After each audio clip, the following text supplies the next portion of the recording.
새벽녘, 옅은 안개가 자욱하게 낀 푸르른 논밭 위로 희미한 햇살이 스며들기 시작했다. 저 멀리서 들려오는 닭 우는 소리는 새로운 하루의 시작을 알렸다. 굽이굽이 이어진 붉은 흙길 위로 낡은 손수레에 채소를 가득 실은 채 은주는 발걸음을 옮겼다. 삐걱거리는 바퀴 소리는 조용한 시골 마을의 평온한 분위기와 묘하게 어우러졌다. 은주 옆에는 8살의 똘똘한 아들 민준이가 함께였다. 민준이는 작은 참새들이 논둑에 앉아있는 모습에 호기심 가득한 눈빛으로 바라보았다. 민준이의 작은 손에는 작은 채반이 들려있었는데 그 안에는 엄마를 돕는다는 자부심을 담은 듯 가지런히 묶인 향긋한 채소들이 담겨있었다. 민준아, 좀 더 빨리 가야지. 그러다 비라도 오면 어쩌려고 은주는 아이에게 부드럽게 말했지만 그 목소리에는 감출 수 없는 피로감이 묻어있었다. 엄마, 오늘은 제가 채소 다 팔아올게요. 민준이는 아침 햇살처럼 맑은 목소리로 의욕을 보였다. 은주는 미소를 지으며 민준이의 머리를 쓰다듬었다. 그래, 하지만 너무 뛰어다니면 안 돼. 마을에서 시장까지의 길은 그리 멀지 않았지만 은주는 오늘따라 이상한 기분을 느꼈다. 왠지 모르게 흐린 하늘과 차가운 바람이 불어와 온몸을 움츠러들게 했다. 은주는 목에 감고 있던 스카프를 더 깊이 여미며 발걸음을 재촉했다. 국도로 이어지는 갈림길에 가까워졌을 때 귀를 찢는 듯한 굉음과 함께 도로 위에서 급정거하는 소리가 들렸다. 은주는 급히 뒤를 돌아보았다. 검은색 승용차가 빠른 속도로 비탈길 아래로 굴러 떨어지고 있었다. 차는 중심을 잃고 꺾였고 앞부분에서는 연기가 피어올랐다. 그 순간 차는 통제력을 잃은 채 길가에 있던 커다란 나무를 들이받았다. 쿵 하는 끔찍한 소리가 평온한 아침을 갈기갈기 찢어놓았다. 은주는 잠시 멍하니 서 있었다. 이내 본능적으로 손수레를 민준이 쪽으로 밀며 소리쳤다. 민준아, 여기 있어. 엄마 따라오면 안 돼. 은주는 당황한 나머지 목소리가 떨렸다. 은주는 연기가 계속 피어오르는 차로 달려갔다. 깨진 창문 너머로 운전대 위에 고꾸라져 있는 남자의 모습이 보였다. 창백한 얼굴과 이마에서 목덜미까지 흘러내린 핏자국이 하얀 셔츠를 붉게 물들이고 있었다. 차문은 꽉 막혀 열리지 않았다. 은주는 있는 힘껏 차문을 잡아당겼지만 꿈쩍도 하지 않았다. 연기가 점점 더 짙어지면서 위험이 다가오고 있음을 감지했다. 엄마, 조심해요. 멀리서 민준이의 목소리가 들렸다. 울먹이는 소리였다. 엄마 말 잘 듣고 거기 가만히 있어. 은주는 뒤돌아보지 않고 소리쳤다. 은주의 손은 여전히 굳게 잠긴 차문을 열려고 했었다. 마침내 은주는 격렬한 힘으로 차문을 열었다. 차 안에 있던 남자는 여전히 의식을 잃은 채였다. 맥박은 약했고 숨을 헐떡거리고 있었다. 은주는 망설일 틈도 없이 고꾸라진 남자를 잡아당겨 밖으로 끌어내려고 했다. 하지만 남자의 몸은 은주가 생각했던 것보다 훨씬 무거웠고 은주는 온몸에 힘이 빠져나가 쓰러질 것 같았다. 그때 길을 가던 몇몇 사람들이 달려와 도움을 주었다. 한 젊은 남자가 은주를 도와 부상당한 남자를 일으켜 세우며 급하게 말했다. 빨리 병원으로 옮겨야 합니다. 은주는 떨리는 목소리로 고개를 끄덕였다. 제가 같이 갈게요. 젊은 남자의 오토바이에 부상당한 남자를 태우고 은주는 뒤에 앉아 남자가 쓰러지지 않도록 그의 몸을 꽉 잡았다. 민준이는 넋이 나간 채 눈물을 글썽이며 엄마의 뒷모습을 바라보았다. 병원으로 향하는 길은 마치 끝이 없는 악몽 같았다. 매 순간이 불안과 긴장으로 가득했다. 병원에 도착하자마자 의료진은 남자를 응급실로 옮겼다. 은주는 복도에 서서 땀을 흘리며 심장이 쿵쾅거리는 것을 느꼈다. 환자분 데리고 오신 분이시죠? 간호사가 은주에게 다가와 물었다. 그의 눈빛에는 고마움이 가득했다. 네. 그분은 어떻게 됐나요? 근주는 떨리는 목소리로 물었다. 고비는 넘기셨지만 가족에게 연락을 해야 합니다. 혹시 연락처라도 아시는 게 있나요? 저는 모릅니다. 그냥 지나가던 사람일 뿐이에요. 은주는 당황하며 대답했다. 간호사는 고개를 끄덕이며 은주에게 환자를 병원으로 옮겨줘서 고맙다고 했다. 하지만 은주는 더 오래 머무를 수 없었다. 그녀는 민준이에게 돌아가야 했다. 민준이는 분명 몹시 무서워하고 있을 터였다. 떠나기 전 은주는 병실 문틈으로 안을 들여다봤다. 남자는 여전히 의식을 잃고 누워 있었고 온몸에 수많은 기계들이 연결되어 있었다. 창백한 얼굴을 한 남자의 모습이 은주의 마음을 아프게 했다. 은주는 간호사에게 짧은 메모를 남겼다. 혹시 그 남자가 깨어나면 자신은 도움을 준 여자이고 그가 하루빨리 건강을 회복하기를 바란다고 전해달라고 했다. 은주는 조용히 병원을 나와 사고 현장으로 돌아갔다. 민준이는 길가에 놓인 채소 손수레 옆에 앉아 눈이 빨개진 채로 은주를 기다리고 있었다. 엄마. 민준이는 은주에게 달려와 안기며 울먹였다. 너무 무서웠어요. 괜찮아. 민준아. 은주는 흐느끼는 아이의 머리를 쓰다듬으며 말했다. 이제 집에 가자. 집으로 돌아가는 길, 은주는 온몸에 깃든 피로감을 느꼈다. 하지만 그녀의 머릿속에는 부상당한 남자의 모습이 계속해서 떠올랐다. 왠지 모르게 낯설지 않은 남자의 얼굴이 자꾸 눈에 밟혔다. 마치 오래전 만났던 사람처럼 익숙했다. 혹은 그녀가 느꼈던 고통에 대한 동질감일 수도 있었다. 그리고 그녀는 전혀 알지 못했다. 그 운명적인 만남이 자신의 삶을 영원히 바꾸어 놓을 것이라는 것을. 집으로 돌아온 은주는 조심스럽게 문을 열고 들어갔다. 민준이에게 손을 씻으라고 말하고 손수레에 남은 채소를 정리하기 시작했다. 은주는 현관에 서서 들판을 바라봤다. 마지막 햇살이 풀밭 위에서 깜빡거리고 있었다. 그녀의 머릿속에는 승용차 안에서 의식을 잃은 남자의 모습이 여전히 선명하게 떠올랐다. 은주는 숨을 깊이 들이쉬었지만 마음은 계속해서 흔들렸다. 그 남자에게서 느껴지는 익숙함에 쉽게 벗어날 수 없었다. 10년 동안 묻어두었던 기억이 마치 홍수처럼 밀려왔다. 그녀는 젊은 나이에 서울에서 대형 호텔의 종업원으로 일했던 은주였다. 은주의 가족은 가난했다. 부모님은 그녀를 학교에 보내기 위해 온갖 고생을 했지만 결국 감당할 수 없게 되었다. 은주는 학교를 중퇴하고 서울로 올라가 돈을 벌어 가족을 부양하기로 결심했다. 호텔에서 일하는 것은 힘들었지만 은주는 늘 긍정적인 태도를 유지했다. 그녀는 언젠가 돈을 모아 고향으로 돌아가 작은 식당을 열고 평화로운 삶을 살고 싶었다. 어느 날 저녁, 호텔에서는 기업인들을 위한 대규모 파티가 열렸다. 은주는 로비 근처 복도를 정리하는 일을 맡았다. 파티장의 시끄러운 음악 소리와 화려한 조명은 닫힌 문틈으로 스며들어왔지만 은주가 있던 공간은 이상하리만큼 고요했다. 갑자기 멀리서 불안정한 발걸음 소리가 들려왔다. 은주는 뒤돌아봤다. 말쑥한 정장을 입은 젊은 남자가 휘청거리며 걸어오고 있었다.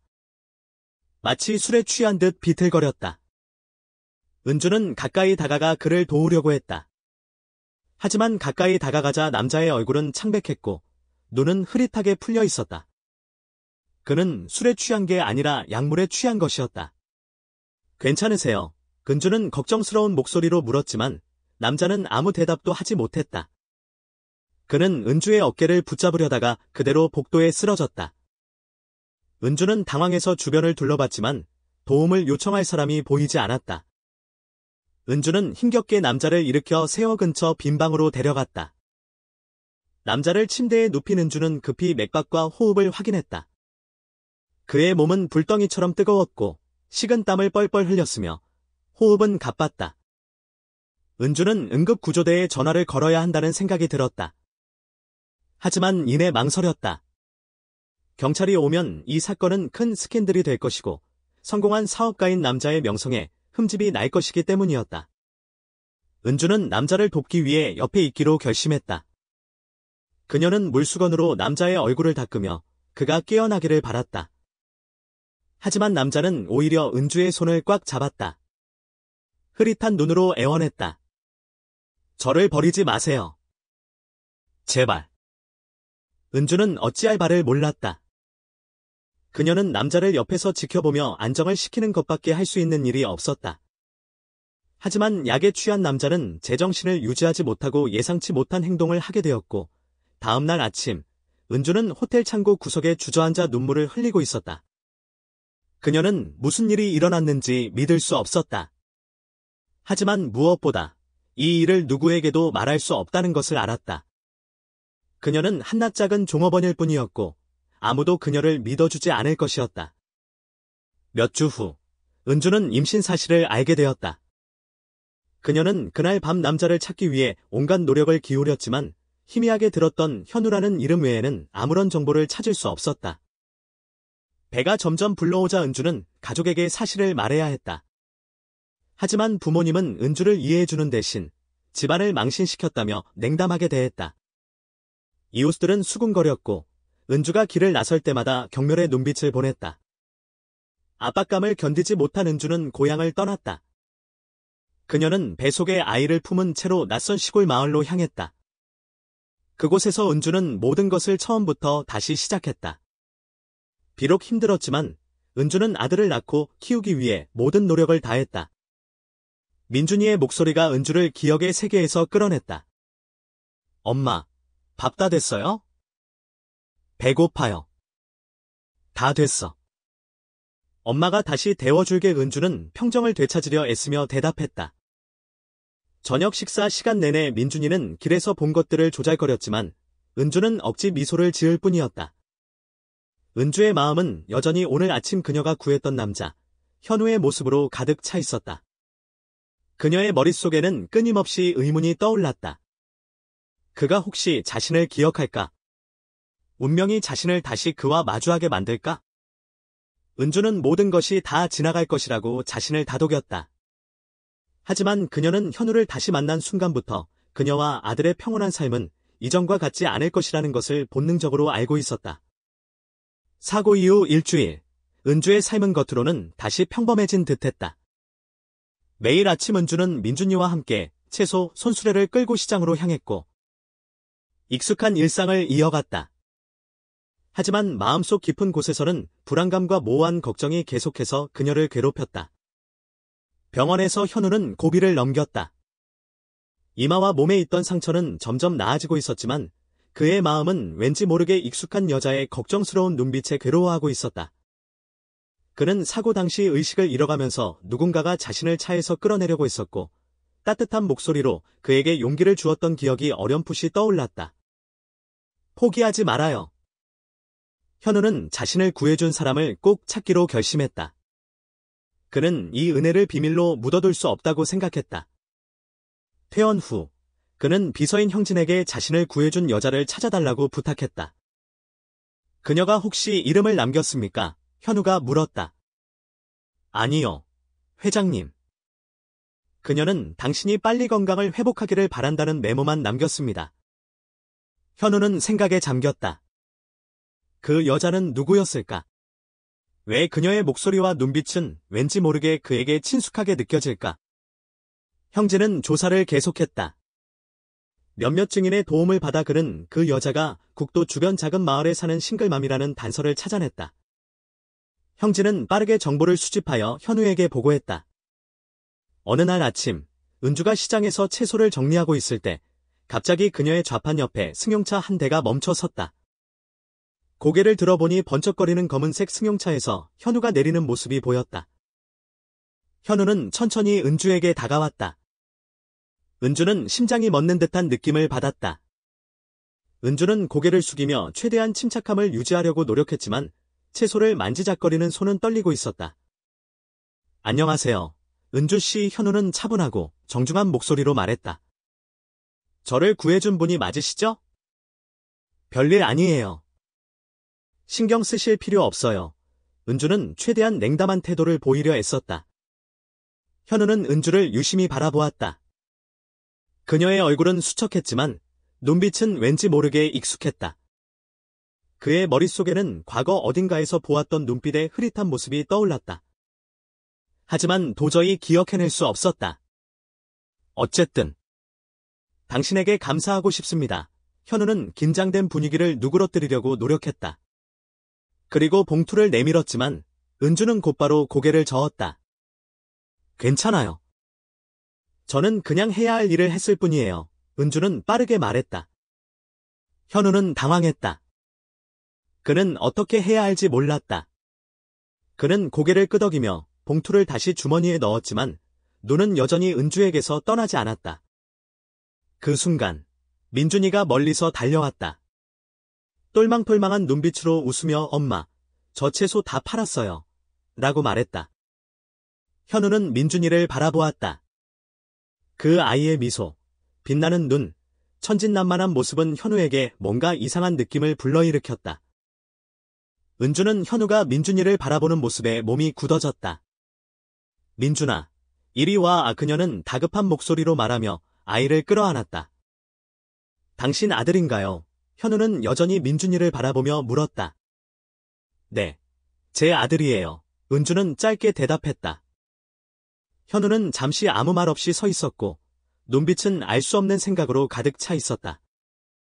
현우와 어린 시절의 자신과 닮은 민준의 모습이 현우를 멈추게 했다. 하지만 그는 서둘러 감정을 정리하고 인사를 하고 자리를 떠났다. 차를 타고 돌아가는 길, 현우의 머릿속에는 민준이의 모습이 계속 맴돌았다. 그 눈빛, 얼굴의 각도, 모든 것이 너무나 익숙했다. 형진아, 그 아이 봤어? 현우는 차에 타자마자 물었다. 네, 회장님. 왜 그러십니까? 그 아이, 나랑 너무 닮았어. 현우는 혼란스러움을 감추지 못한 채 말했다. 형진은 잠시 침묵했지만 현우의 말을 부정할 수 없었다. 혹시 더 조사해 볼까요, 회장님?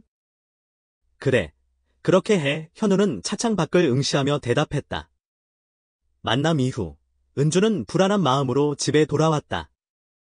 현우가 그녀를 찾아왔다는 사실은 그녀의 모든 것을 폭로할 수 있다는 불안감을 주었다.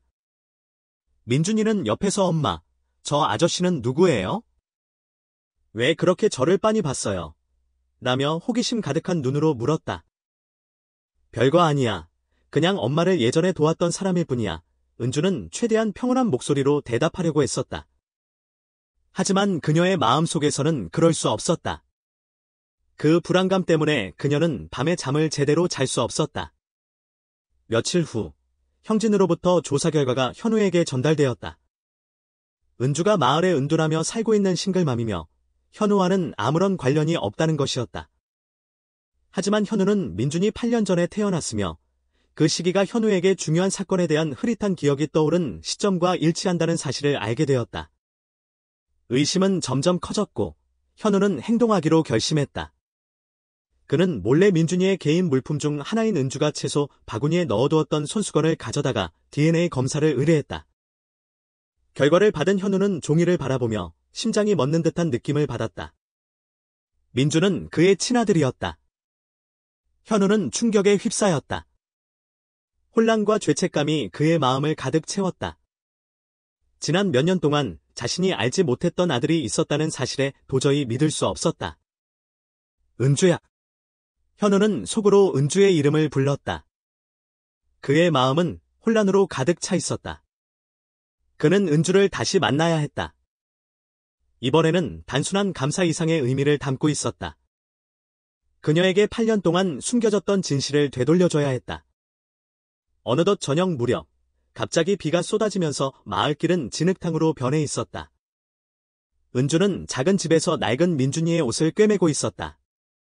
그녀는 시장에서 현우를 만났던 일 때문에 생긴 불안감을 떨쳐내기 위해 바쁘게 손을 움직였다. 갑자기 누군가 문을 두드리는 소리가 들렸다. 은주는 고개를 들었고 심장이 빠르게 뛰기 시작했다. 바늘과 천 조각을 내려놓고 은주는 조심스럽게 문을 열었다. 그녀 앞에 서 있는 사람은 다름 아닌 현우였다. 현우의 눈빛은 진지했지만 화와 혼란이 뒤섞여 있는 듯 보였다. 안녕하세요. 은주씨 들어가도 될까요? 현우는 차분하지만 강한 어조로 말했다. 은주는 잠시 망설였지만 거절하고 싶지 않았다. 민준이는 마당에서 놀고 있었기에 아이가 대화를 들을까봐 걱정하지 않아도 되었다. 두 사람이 작은 나무 테이블을 사이에 두고 마주 앉았을 때 현우는 돌려서 말하지 않고 곧바로 본론을 꺼냈다. 은주씨, 솔직하게 대답해 주십시오.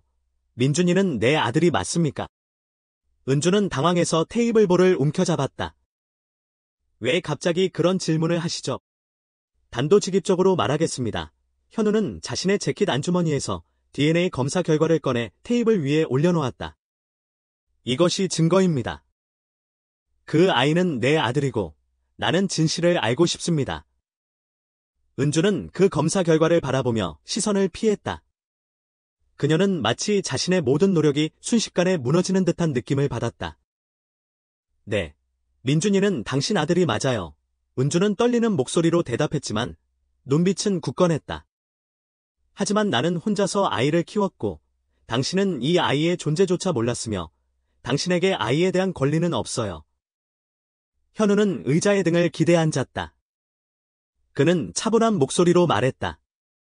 은주 씨, 무슨 일이 있었는지 모르겠지만 왜 나에게 이 사실을 숨겼습니까? 어떻게 나에게 8년 동안 아들이 있다는 사실을 모르게 할 수 있습니까? 내가 당신이 알기를 바라지 않았을 것 같아요.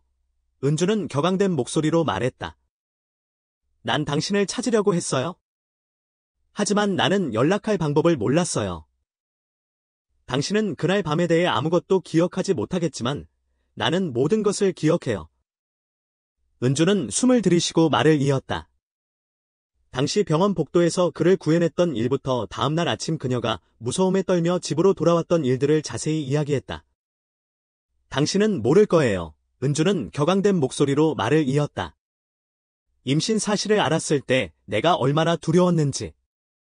나는 가족에게 버림받았을 뿐 아니라 이웃들에게 경멸을 받아야 했어요. 나는 모든 것을 떠나 낯선 곳에서 모든 것을 처음부터 다시 시작했어요. 민준이를 지키기 위해서. 현우는 아무 말도 하지 못했다. 그는 은주가 겪었던 고통을 상상조차 할 수 없었다. 죄책감과 후회가 그의 마음을 가득 채웠다. 은주 씨, 무슨 말을 해야 할지 모르겠습니다. 하지만 내가 미리 알았더라면 당신이 혼자서 그런 고통을 겪게 하지는 않았을 겁니다. 이제 알잖아요. 은주는 차분해진 목소리로 말했다. 민준이는 내 아들이에요. 그 아이는 당신이 누구인지 모르고 나는 그 아이의 삶을 망치고 싶지 않아요. 내가 아이의 삶을 망칠 거라고 생각하는 건가요? 현우는 결연한 눈빛으로 물었다. 나는 민준이의 아버지가 되고 싶어요. 그 아이는 사랑받을 자격이 있어요. 당신은 아버지가 되고 싶을지 모르지만 지난 8년 동안 나는 아들의 아버지이자 어머니였어요. 은주는 감정에 북받쳐 말했다. 당신은 아이를 사랑할 수 있겠지만 아이를 키우기 위해 내가 겪었던 어려움을 이해할 수 없을 거예요. 나는 그 누구도 당신까지 포함해서 내 아들에게 상처 주길 원치 않아요. 현우는 은주를 똑바로 바라봤다. 당신에게서 아무것도 빼앗고 싶지 않습니다. 은주 씨, 나는 그저 보상하고 싶습니다. 아버지가 되는 건 특권이 아니라 책임이고 나는 포기하지 않을 것입니다. 현우의 결연한 태도에 은주는 심장이 짓눌리는 듯한 압박감을 느꼈다. 그녀는 앞으로 어떻게 해야 할지 몰랐다. 그녀는 자신의 평화로운 삶이 위협받고 있다는 사실을 깨달았다. 하고 싶은 대로 하세요. 은주는 냉담한 목소리로 말했다. 하지만 나는 민준이를 끝까지 지킬 거예요. 현우는 일어서서 작별 인사를 했다. 당신을 두려워하지 마세요. 은주 씨, 나는 당신의 적이 아닙니다. 나는 단지 우리 아들에게 최선을 다하고 싶을 뿐입니다. 현우가 떠나자 은주는 테이블에 엎드려 눈물을 흘렸다. 그녀는 자신이 옳았는지 그른지 알지 못했지만 한 가지 확실한 것은 이 순간부터 그녀의 삶이 이전처럼 평온하지 않을 것이라는 점이었다. 은주와의 격렬한 대화 후 현우는 혼란스러운 마음으로 집으로 돌아갔다. 은주의 말들이 계속해서 그의 머릿속을 맴돌았다. 그는 은주가 자신을 숨겼다는 사실을 원망할 수는 없었지만 자신이 아버지의 기회를 빼앗겼다는 사실을 받아들일 수 없었다. 현우에게 민준이는 단순한 아들이 아닌 그가 보호하고 사랑해야 할 혈육이었다. 오랜 생각 끝에 현우는 행동하기로 결심했다. 다음 날 아침, 현우는 자신의 변호사인 성태를 불러 이 상황에 대해 의논했다. 현우 씨, 법적으로 봤을 때 DNA 검사를 통해 친자 관계가 확인되었으므로 당신은 아이에 대한 권리를 주장할 수 있습니다. 성태는 분석했다. 하지만 나는 은주 씨나 민준이에게 상처를 주고 싶지 않아요. 현우는 고뇌하는 목소리로 말했다. 그녀는 이미 충분히 고생했어요. 나는 단지 내 아들에게 아버지가 있다는 사실을 알려주고 싶을 뿐입니다. 그렇다면 이 문제를 좀 더 부드럽게 접근해야 할 것입니다. 하지만 은주 씨가 거부한다면 당신은 가정법원에 문제를 제기하여 당신의 권리를 보호받을 수 있습니다. 며칠 후, 은주는 현우의 변호사로부터 연락을 받았다. 그들은 그녀에게 현우가 민준이의 아버지가 되는 것을 고려해달라고 요청했다. 현우는 은주와 아들의 삶에 간섭하지 않고 그들이 편안하게 지내도록 하겠다고 약속했다. 은주는 편지를 읽으면서 손을 떨었다. 그녀는 마치 벽에 부딪힌 듯한 기분을 느꼈다. 그녀의 평화로운 삶은 이제 산산이 조각나는 듯했다. 대신 불안과 압박감이 그녀를 끊임없이 괴롭혔다. 어떻게 나에게 이럴 수 있지? 은주는 혼란스러운 마음으로 생각했다. 그녀는 변호사에게 전화를 걸어 상담을 요청했다. 나는 내 아들이 이 일에 휘말리는 것을 원치 않습니다. 그 누구에게도 아이를 빼앗기고 싶지 않아요. 은주는 울먹이는 목소리로 말했다. 은주의 변호사는 만약 현우가 법원에 문제를 제기하면 은주가 아이를 출생 이후 계속 키워왔기 때문에 은주가 더 유리할 것이라고 말했다. 하지만 이로 인해 대중의 관심이 집중될 수 있고 민준이에게 안 좋은 영향을 줄 수 있다는 점도 지적했다. 그 사람이 정말로 아버지가 되길 원할까? 아니면 단지 내 삶을 망치고 싶어 하는 걸까? 은주는 눈물을 흘리며 자문했다. 은주가 민준이를 지키기 위해 고군분투하는 동안 민준이는 엄마와 시장에서 만났던 남자가 나타나는 일에 대해 의아하게 생각하기 시작했다. 엄마, 그 아저씨는 누구에? 왜 엄마는 그 아저씨랑 얘기하는 것을 싫어해요? 민준이는 어느 날 저녁 순진한 목소리로 물었다. 그냥 예전에 엄마를 좀 도와줬던 사람일 뿐이야. 별일 아니야. 은주는 침착한 목소리로 대답했다. 하지만 민준이는 쉽게 납득하지 않았다. 그런데 왜 그 아저씨는 나를 맞지 않은 사람처럼 바라봤어요? 은주는 침묵했다. 그녀는 뭐라고 대답해야 할지 몰랐다. 민준이의 호기심 어린 눈빛이 마치 그녀가 만들어 놓은 모든 방어벽을 꿰뚫는 듯했다. 은주로부터 대답을 듣지 못한 현우는 가정법원의 도움을 요청하기로 결심했다. 그는 이를 크게 버리고 싶지 않았지만 민준이의 삶에 진정으로 발을 들여놓을 방법이 필요했다. 법정 심리가 진행되던 날, 은주는 지친 얼굴로 나타났지만 결연한 의지를 보였다. 그녀의 심장은 현우가 방으로 들어오는 것을 보자 격렬하게 뛰었다. 현우의 눈빛은 걱정스러웠지만 차분함을 유지하려고 했었다. 우리는 여기 민준이에게 최선의 해결책을 찾기 위해 모였습니다. 판사가 말하며 심리를 시작했다. 법정에서 현우의 변호사는 현우가 단지 민준이의 아버지가 될 기회를 원할 뿐이며 민준이를 엄마로부터 빼앗을 생각은 없다고 말했다. 내 의뢰인은 지난 8년간 자신의 아들의 존재를 전혀 모르고 있었습니다. 하지만 이제 진실을 알게 되었기에 그는 단지 아들을 사랑하고 돌보고 싶을 뿐입니다. 변호사는 말했다. 은주의 변호사는 은주가 민준이를 낳은 후부터 혼자 키워왔으며 그녀는 어머니일 뿐 아니라 아버지의 역할도 했다고 주장했다. 이러한 관계에 어떤 변화라도 생기면 민준이에게 깊은 상처를 줄 수 있다고 말했다. 양측의 주장은 팽팽하게 맞섰고 양측 모두 자신의 주장을 변호하기 위해 애썼다. 은주는 마음속으로 민준이를 이 전쟁에 끌어들이고 싶지 않았지만 현우가 자신의 삶을 송두리째 바꾸어 버릴 수 있다는 두려움을 멈출 수 없었다. 심리가 일시적으로 중단되었을 때 현우는 은주에게 먼저 다가갔다. 당신이 나에게 화났다는 것을 압니다. 하지만 당신이나 민준이에게 상처를 주고 싶지 않습니다. 나는 단지 그 아이 옆에 있을 기회를 원할 뿐입니다. 당신은 너무 쉽게 생각하는 것 같아요. 은주는 눈물을 글썽이며 말했다.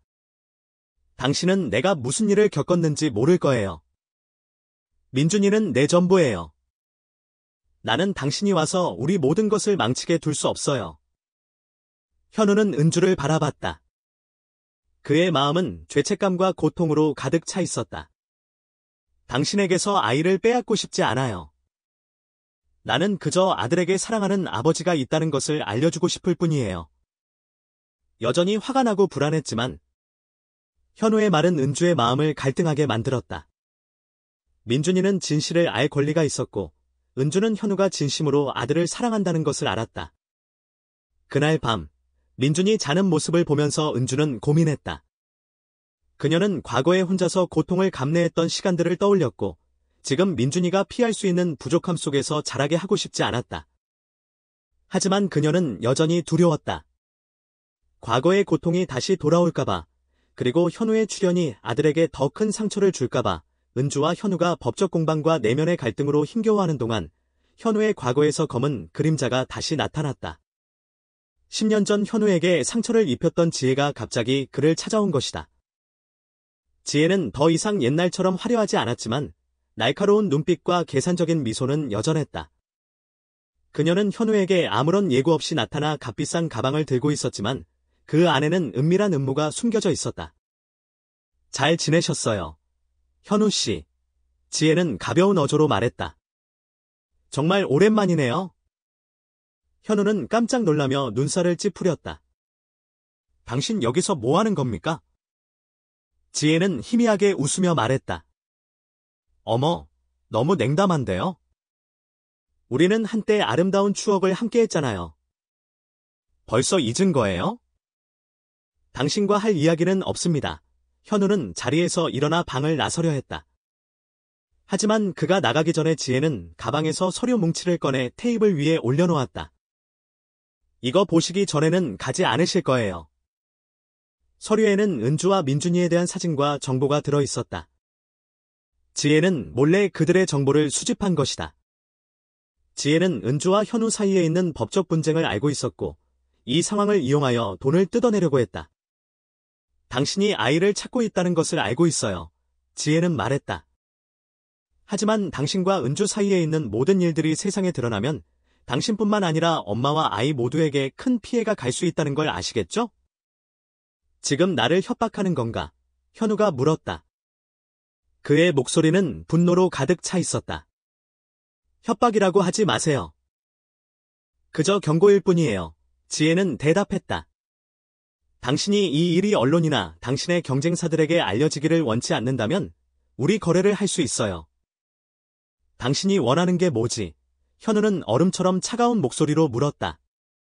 돈이죠. 지혜는 솔직하게 말했다. 몇십억 원 정도면 돼요. 그러면 나는 당신 앞에서 영원히 사라지죠. 내가 인내심이 없는 건 아시잖아요? 현우는 주먹을 꽉 쥐었지만 성급하게 행동할 수 없다는 것을 알고 있었다. 그는 지혜가 원하는 것을 얻기 위해 무슨 짓이든 할 수 있다는 것을 잘 알고 있었기 때문이다. 내 생각엔 당신은 나를 조종할 수 있다고 생각하는 것 같지만 나는 당신을 두려워하지 않아. 당신이 은주나 내 아들을 건드린다면 당신을 가만두지 않을 거야. 현우는 날카로운 목소리로 말했다. 지혜는 비웃으며 몸을 일으켰다. 그럼 조심하세요. 현우 씨, 곧 다시 연락하죠. 지혜는 현우를 협박하는데 그치지 않았다. 압력을 더하기 위해 그녀는 은주에게 접근했다. 어느 날 아침, 은주가 시장에서 채소를 팔고 있을 때 지혜가 나타났다. 그녀는 화려한 옷을 입었지만 눈빛은 차갑고 날카로웠다. 당신이 은주 씨 맞죠? 지혜가 부드러운 목소리로 물었지만 그 목소리에는 비웃음이 숨겨져 있었다. 은주는 고개를 돌려 낯선 여자를 보고 불안감을 느꼈다. 당신은 누구시죠? 나는 당신과 현우 씨 일에 관심 있는 사람일 뿐이에요. 지혜가 말했다. 그녀는 은주의 호기심을 자극하기 위해 일부러 현우의 이름을 강조했다. 나는 당신과 할 이야기가 없어요. 은주는 차분한 목소리로 대답했다. 하지만 나는 당신에게 몇 가지 해주고 싶은 말이 있어요. 지혜는 은주에게 다가가 속삭였다. 당신의 평화로운 일상이 무너질 수도 있다는 걸 모르시나요? 당신의 과거도 알고 모든 것을 알고 있어요. 은주는 등골이 오싹해지는 것을 느꼈다. 무슨 말을 하는 거예요? 나는 단지 당신에게 경고하고 싶어요. 만약 현우 씨와의 일들이 사람들에게 알려지는 것을 원치 않는다면 조심해야 할 거예요. 지혜는 칼날처럼 날카로운 눈빛으로 말했다. 은주는 주먹을 꽉 쥐었지만 문제를 일으키고 싶지 않았다. 그녀는 불안함을 감추며 그 자리를 떠났다. 지혜가 은주에게 찾아갔다는 사실을 알게 된 현우는 급히 은주를 찾아갔다. 은주의 피곤한 얼굴과 불안한 눈빛을 본 현우는 마음이 아팠다. 미안해요. 은주씨, 그녀가 이런 일을 할 줄은 몰랐어요. 현우는 후회스러운 목소리로 말했다. 당신은 그 여자가 누구인지 알아요. 은주는 차가운 눈빛으로 물었다. 그녀는 10년 전에 나를 망쳤던 사람이에요. 그녀는 나를 파괴하고 싶을 뿐 아니라 당신과 민준이에게도 상처를 주고 싶어 해요. 하지만 약속합니다. 내가 당신을 보호할게요. 그녀가 당신과 민준이를 해치지 못하게 할 겁니다.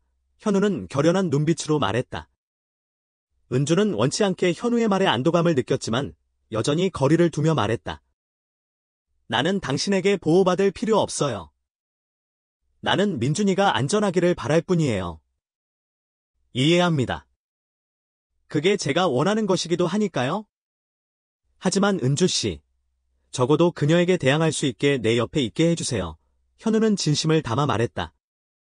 현우는 지혜가 더 이상 문제를 일으키지 못하게 하려고 자신의 모든 인맥을 동원하여 그녀의 과거를 폭로했고 그녀는 도망칠 수밖에 없었다. 지혜가 사라지자 은주와 현우 사이에는 이상한 공백이 생겼다. 여전히 망설였지만 현우의 보호 본능을 보면서 그녀는 조금씩 마음을 열기 시작했다. 민준이는 무슨 일이 일어났는지 전혀 모른 채 여전히 순수한 삶을 살고 있었지만 민준이와 현우 사이에는 마치 보이지 않는 끈이 연결된 듯 더 가까워졌다. 지혜가 사라진 며칠 뒤 은주와 민준의 삶은 다시 평범한 일상으로 돌아간 듯했다. 은주는 여전히 시장에서 채소를 팔았고 민준이는 학교에 계속 다녔다. 현우는 은주를 불편하게 만들지 않으려고 최대한 거리를 두면서도 민준이를 몰래 지켜봤다. 그는 아들의 취향과 성격, 작은 꿈까지 하나하나 알아갔다. 민준이는 점점 현우에게 친근함을 느꼈다. 왜 그런지는 몰랐지만 현우가 나타날 때마다 특별한 따뜻함을 느꼈다. 현우 삼촌은 비행기 좋아해요. 민준이는 어느 날 은주집 마당에서 함께 놀다가 물었다. 그럼 삼촌은 어릴 때부터 비행기를 좋아했어. 너도 좋아해. 현우는 민준이의 눈을 바라보며 말했다. 민준이가 자신의 꿈이 비행기 조종사라는 것을 이야기했을 때 현우의 눈은 빛났다. 멀리서 이 모습을 지켜보던 은주는 마음이 복잡했다. 한편으로는 민준이가 혼란스러워하지 않을까 걱정했지만 다른 한편으로는 현우가 아들에게 진심을 다하고 있다는 것을 부인할 수 없었다. 어느 날 오후 은주가 시장에서 채소를 팔고 있을 때 민준이가 평소보다 일찍 학교에서 돌아와 혼자 집으로 걸어가고 있었다. 학교에서 집까지의 길은 멀지 않았지만 오늘은 왠지 모르게 조용했다. 민준이가 작은 골목길을 지나고 있을 때 갑자기 검은색 승합차가 길가에 멈춰 섰다.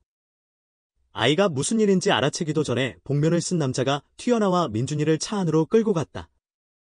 민준이는 발버둥을 치며 소리쳤다. 엄마! 살려주세요. 그의 목소리는 차 문이 닫히는 소리에 곧 묻히고 말았다.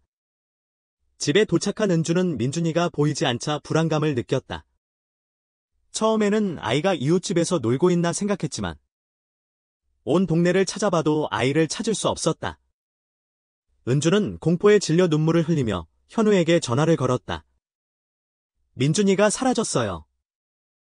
어디서도 찾을 수가 없어요. 사무실에 있던 현우는 그 즉시 일어서서 은주에게 향했다. 진정해요. 은주씨, 내가 곧 갈게요. 우리가 함께 아들을 찾을 수 있을 거예요. 현우가 은주에게 도착했을 때 은주의 휴대폰에 전화벨이 울렸다. 전화기 너머에서는 냉정한 남자의 목소리가 들려왔다.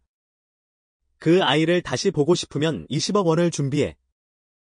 경찰에 신고하면 아이가 어떻게 될지는 장담할 수 없어. 은주는 몸을 떨며 눈물을 흘렸다. 누구세요? 왜 내 아이를 납치한 거죠? 제발, 아이에게 해를 입히지 마세요. 현우는 은주의 손에서 휴대폰을 빼앗으며 분노에 찬 목소리로 말했다. 당신 누구야? 원하는 게 뭔데? 내 아들을 건드리지 마. 남자는 비웃으며 말했다. 아, 당신이 그 아이의 아빠군요. 그럼 잘 됐네. 아들이 안전하길 바란다면 내 요구에 따르시오. 전화는 끊겼고 은주와 현우는 절망에 빠졌다. 경찰에 신고할 수 없어 은주는 떨리는 목소리로 말했다. 그들이 민준이에게 해를 입힐 수도 있어. 안 돼. 우리는 반드시 아들을 구할 거야. 하지만 그들에게 휘둘리지는 않을 거야. 현우는 결연한 눈빛으로 말했다. 현우는 즉시 비서인 형진에게 연락하여 모든 인맥을 동원하여 차량과 납치범들의 행적을 추적하도록 지시했다. 그동안 은주는 끊임없이 기도했다. 그녀의 마음은 아들을 영원히 잃을지도 모른다는 두려움에 찢어지는 듯 아팠다. 몇 시간 후, 형진이 현우에게 전화를 걸었다. 회장님, 학교 근처 CCTV 영상을 찾았습니다. 검은색 승합차가 외곽에 있는 옛날 창고로 향하는 것을 확인했습니다. 좌표를 보내드리겠습니다. 현우는 망설이지 않고 은주를 차에 태워 형진이 알려준 곳으로 향했다. 오래된 창고에 도착한 은주와 현우는 조심스럽게 접근했다. 문틈으로 살펴보니 민준이는 의자에 묶여 있었고 낯선 남자 2명이 그를 둘러싸고 무언가를 속삭이고 있었다. 기회를 봐서 움직여야 해. 현우가 속삭였다. 하지만 은주는 두려움을 이기지 못하고 문을 박차고 들어갔다. 내 아들을 놓아줘. 납치범들은 갑자기 나타난 은주에게 놀라 뒤를 돌아보았다. 남자 중 한 명이 은주에게 달려들어 제압하려 했지만 현우가 곧바로 달려들어 그를 바닥에 눕혔다. 빨리, 은주씨. 민준이를 데리고 나가. 현우는 남은 납치범과 싸우면서 은주에게 소리쳤다. 은주는 재빨리 민준이에게 묶인 밧줄을 풀고 하나 올렸다. 엄마, 너무 무서웠어요. 민준이는 눈물을 흘리며 말했다. 은주가 민준이를 데리고 창고에서 빠져나가는 동안 현우는 마침내 2명의 납치범을 제압하여 창고에 있던 끈으로 그들을 묶었다. 현우가 미리 연락해둔 경비팀과 경찰들이 곧 도착하여 납치범들을 체포했다. 모든 것이 끝나자 은주는 민준이를 꼭 안았다. 눈물이 멈추지 않았다. 민준이는 떨면서도 은주에게 말했다. 엄마, 현우 아빠가 나를 구했어요. 은주는 현우를 바라봤다. 그녀의 눈은 감동으로 가득 차 있었다. 고마워요. 당신이 없었다면 무슨 일이 일어났을지 몰랐어요. 현우는 아무 말 없이 민준이의 어깨에 손을 얹었다. 민준아, 이제 무서워하지 마. 아빠가 항상 너를 지켜줄게. 현우의 말에 은주는 마음이 흔들렸다. 그녀는 민준이를 바라보고 현우를 바라보았다. 그녀는 현우가 민준이의 삶에서 이제는 빼놓을 수 없는 존재가 되었다는 것을 깨달았다. 사건 후, 은주와 민준의 삶은 평온을 되찾았다. 하지만 은주의 마음속에는 큰 변화가 일어나고 있었다. 민준이를 구했던 현우의 행동은 그가 아들에게 보내는 사랑을 증명했을 뿐 아니라 그녀가 현우를 이전과는 다른 눈으로 바라보게 만들었다. 더 이상 경계나 의심이 아닌 호감의 눈빛이었다. 민준이는 현우에게 더욱 의지하기 시작했다. 아이는 엄마에게 현우 아저씨를 언제 또 보러 가냐고 자주 물었다. 현우가 나타날 때마다 민준이는 특별한 따뜻함을 느꼈다. 현우 아빠는 비행기 좋아해. 민준이는 어느 날 저녁 식탁에서 물었다. 그럼 아빠는 어릴 때부터 비행기를 좋아했어. 너도 좋아하니? 현우가 대답하자 민준이의 눈빛은 빛나며 비행기 조종사가 되고 싶다는 자신의 꿈을 이야기했다. 멀리서 이 모습을 지켜보던 은주는 마음속에서 묘한 감정이 솟아오르는 것을 느꼈다. 한편으로는 아이의 혼란스러움을 걱정했지만 다른 한편으로는 현우가 아들에게 보여주는 진심을 부인할 수 없었다. 어느 날 저녁, 민준이가 잠든 후 은주는 베란다에 앉아 밤하늘을 바라보았다. 현우는 민준이가 가장 좋아하는 장난감을 가져왔다. 애는 잠들었나요? 현우가 장난감을 테이블에 내려놓으며 물었다. 오늘은 평소보다 일찍 잠들었어. 아무래도 오늘 있었던 일 때문에 피곤했나 봐. 은주가 조용히 대답했다. 두 사람은 잠시 침묵했다. 풀벌레 소리만이 들판에서 들려왔다. 마침내 현우가 입을 열었다. 은주씨, 당신이 나를 완전히 믿지 못한다는 것을 알아요. 하지만 나는 민준이의 아버지가 되고 싶어요. 책임감 때문만이 아니라 그 아이를 정말로 사랑하기 때문이에요. 은주는 현우를 바라봤다. 그녀의 눈빛에는 망설임이 섞여 있었다. 당신은 너무 쉽게 생각하는 것 같아요. 감정은 그냥 말로 다 갚을 수 있는 게 아니에요. 민준이는 내 세상에서 자라왔어요.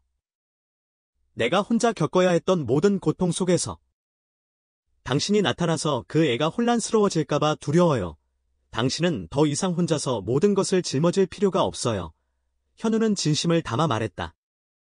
나는 당신이 했던 모든 것을 바꾸고 싶지 않아요. 나는 단지 당신을 돕고 싶고, 민준이가 사랑하는 아버지가 있다는 것을 알게 하고 싶을 뿐이에요. 현우의 말에 은주는 감동했다. 지난 8년간 은주는 모든 것을 혼자서 견뎌왔다는 것을 깨달았다. 현우 씨, 사실 두려워요. 만약 당신이 우리의 삶에 들어왔다가 떠나면 민준이가 받을 상처가 너무 클까봐. 그녀는 눈물을 글썽이며 말을 이었다. 나는 절대로 내 아들을 버리지 않을 겁니다. 현우는 단호하게 말했다. 당신이 나를 미워하고 원망해도 돼요. 하지만 민준이가 온전한 가족을 가질 기회는 막지 말아주세요. 현우의 확신에 은주는 할 말을 잃었다. 그녀는 민준이가 아버지를 필요로 하고 있었고, 현우는 그 역할을 채울 수 있다는 것을 알았다. 그날 밤, 은주는 민준이가 자는 모습을 지켜보며 많은 생각을 했다. 그녀는 현우를 받아들여야 할지 고민했지만, 그가 민준이에게 줄 수 있는 사랑과 안정에 대해 더 이상 외면할 수 없다는 사실을 깨달았다. 은주와 현우가 법적 분쟁과 내면의 갈등 속에서 힘겨워하는 동안, 민준이는 엄마와 시장에서 만났던 남자와 가까워지는 것을 느꼈다. 민준이에게 현우의 존재는 불안한 것이 아닌 따뜻한 감정이었다. 몇 주 후, 은주는 현우가 준비한 새 집으로 이사했다. 그들의 관계는 조금씩 변화해갔다. 민준이는 더욱 행복해 보였고, 현우는 진심으로 민준이를 사랑했다. 은주 역시 현우에게 점점 마음을 열기 시작했다. 어느 날 저녁, 그들이 함께 저녁을 먹고 있을 때, 민준이는 은주에게 물었다. 엄마, 현우 아저씨는 왜 아빠라고 부르면 안 돼요? 현우는 웃으며 민준이의 머리를 쓰다듬었다. 민준아, 엄마 힘들게 하지 마. 민준이의 순수한 질문에 은주는 깨달음을 얻었다. 민준이는 단지 아버지가 필요했을 뿐 아니라 엄마가 행복하기를 바라고 있었다. 몇 달 후, 은주는 현우가 준비한 새 집으로 이사했다. 비록 여전히 검소한 생활을 이어갔지만 그들 사이의 분위기는 완전히 바뀌었다. 민준이는 그 어느 때보다 행복했고, 은주는 여러 해 동안 홀로 짊어져 왔던 짐을 내려놓을 수 있었다.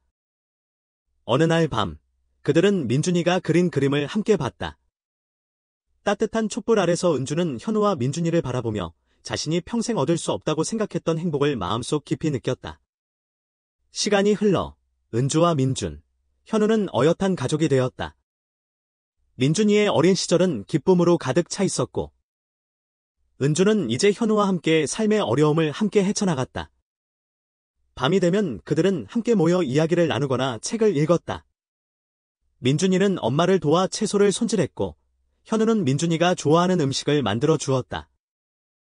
은주는 여전히 쑥스러워했지만 그녀의 얼굴에는 진정한 행복이 빛나고 있었다. 어느 날 밤, 그들은 함께 마당에 앉아 별을 바라봤다. 민준이는 은주에게 물었다. 현우 아빠, 엄마, 우리는 정말 가족인 거죠? 현우는 미소 지으며 민준이의 어깨를 감쌌다. 당연하지, 민준아. 우리는 이제 영원한 가족이야. 은주는 현우를 바라봤다. 그녀의 눈빛은 이해로 가득 차 있었다. 그녀는 지난날의 아픔을 치유하고 잃어버린 행복을 되찾았다는 것을 깨달았다. 현우는 은주에게 손을 내밀었고, 은주는 현우의 손을 잡았다.